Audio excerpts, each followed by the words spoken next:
Twinkle, twinkle, little star, how I wonder what you are, up above the world so high, like a diamond in the sky. In the famous English poem The Star by Jane Taylor, the author mimics the tone of a child talking to a star, which is an imaginary character. This is a great example of apostrophe, which means when a writer or a speaker detaches himself from the reality and addresses an absent or imaginary character in his speech.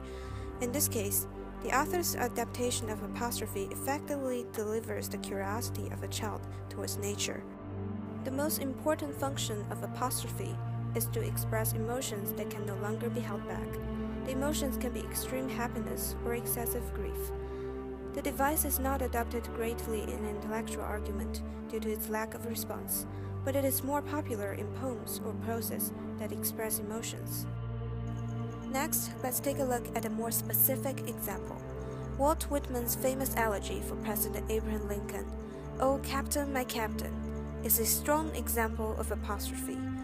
Starting from the title, the character is making a mournful appeal to his dead captain, who can no longer respond to him. The poem progresses in a chronicle fashion. The first stanza reveals the moment that the sailor on the sea discovers the dead captain, where the shouting of "Oh, Captain, my Captain" is filled with shock and disbelief. The imagery between the exulting people and the bleeding drops of red creates a sense of isolation between the joy of the world and personal grieving. In the second stanza, the sailor keeps his attempt to wake his captain up through the calling of "Oh, Captain, my Captain." It follows a series of imageries of what the world has prepared to welcome the brave captain and his crew home. Raising the flag, playing horns, holding flowers, and calling out to the captain. Through the celebration of people on the shore, the author develops the personal sorrow into a worldly sorrow. This time, the captain is referred as the sailor's father, underscoring their bond.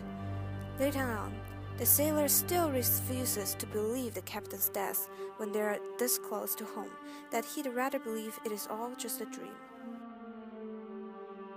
The dead captain, unsurprisingly, does not respond to his calls. However, in this final stanza, the sailor, as he gets to the shore, although still soaked in grief, has retreated from calling to the dead captain. The cease of apostrophe in the last stanza proves that he has accepted the world without the brave captain. Now we have learned that this poem is an elegy for one of the most admired national heroes in America. It is not hard to see why Whitman picked apostrophe in his writing of this poem, because comparing is addressing what President Lincoln's achievements are, addressing to him directly forms a more personal level abounding in expressing his grief.